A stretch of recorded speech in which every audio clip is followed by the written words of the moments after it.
Hey yo, salutations à toi, famille, en espérant que tu te portes bien. Eh ben, écoute, moi ça va à merveille. Je vous reviens très rapidement dans cette nouvelle vidéo pour passer un message aux étudiants qui étaient ici là en Russie concernant nécessairement la réouverture des frontières, les revenus, on va dire, en Russie, les revenus à nouveau, bien évidemment, en Russie. Sachez que il y a un petit problème, un léger souci que j'ai voulu nécessairement en parler très rapidement puisque j'ai reçu 2 ou 3 questions sur Instagram. Alors je me suis décidé de réaliser une vidéo informative pour compléter ce dont je parlais dans 2 vidéos précédentes déjà. À savoir tous ceux-là qui étaient déjà en Russie, les étudiants bien évidemment, qui ont passé 1 année, 2 ans ici là en Russie et qui sont rentrés. Et ensuite il y a eu la fermeture. Eh ben, ils ont bien évidemment eu les visas. Voyez-vous, ils ont eu les visas et pendant ces laps de temps, le visa a expiré. Il y a eu une date, on va dire, limite de ces visas-là.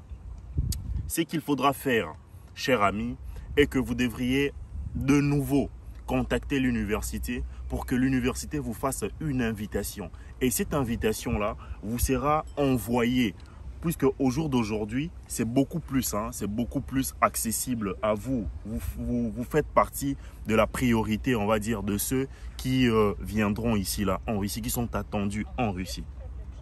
D'une, si vous avez poursuivi votre étude, soit vos études, j'ai envie de dire, en ligne bien évidemment, vous aurez la possibilité de recevoir cette invitation, grâce à laquelle bien évidemment vous aurez droit au visa. Le visa de 3 mois, bien évidemment, accordé à l'ambassade pour votre déplacement tout simplement. Une fois que vous serez en Russie, ce visa-là sera prolongé 1 année. Ensuite, vous savez comment le système fonctionne en fait. Mais le plus grand problème, soit le plus grand souci, ce n'est que ça en fait. Donc voyez-vous, c'est plus ces messages-là que je voulais faire passer.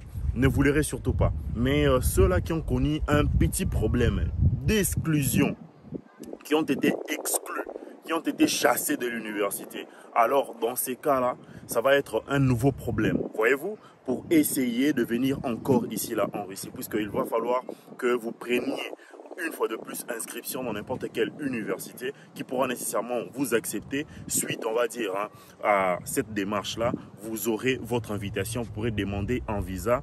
Comme dans votre passeport, il y a déjà 2 ou 3 visas de la Russie. Vous pourrez nécessairement avoir le visa bien évidemment et revenir une fois de plus ici là en Russie. Mais votre cas à vous est différent de ceux-là qui ont suivi le cours pendant ces laps de temps de fermeture en ligne bien évidemment. Tous ceux-là ont la possibilité de se voir remettre une invitation grâce à laquelle elles auront nécessairement la possibilité, ces personnes-là, de demander le visa de 3 mois bien évidemment pour venir ici là en Russie afin de poursuivre leurs études. Vous aurez des questions, n'hésitez surtout pas à me les poser en commentaire. Moi c'est Vima Wete et en fait je vais souligner rapidement, la vaccination n'est pas obligatoire.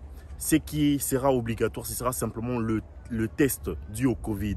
Si vous êtes négatif, vous viendrez avec votre test, et ben vous allez entrer en observation d'1 semaine certainement. Ensuite, on vous enverra également à l'hôpital pour une batterie de tests comme ça s'est fait souvent. Quand une personne sort voilà, du territoire et quand elle revient, il y a cet exercice-là. Une fois, ce sera bon. Et puis, vous pourrez nécessairement débuter traditionnellement vos cours comme ce fut le cas avant cette situation de coronavirus. Je pense que tout est clair, tout est bon. La vaccination sera facultative. Donc, si tu veux, tu peux te faire vacciner, mais ce ne sera pas obligatoire. Donc, voilà. N'hésitez surtout pas à me bombarder des questions comme d'habitude. Moi, c'est Vima Wete. Portez-vous bien. Voyez-vous, je suis à Kazan. Il y a tellement de belles choses à voir. Et je vous incite carrément à pouvoir venir. Tous ceux-là qui ambitionnent de venir étudier en Russie, choisissez Kazan ou n'importe quelle ville. Je vous assure, vous ne serez vraiment pas déçus si la raison première sont les études. Concernant l'âge limite de 25 ans, sachez que c'est encore en pourparler. Je vous reviendrai dans une nouvelle vidéo avec bon nombre d'informations. Moi, c'est Vima Wete, comme je l'ai dit tantôt, juste au cas où. Portez-vous bien. Ciao, ciao. Vous allez bien encore.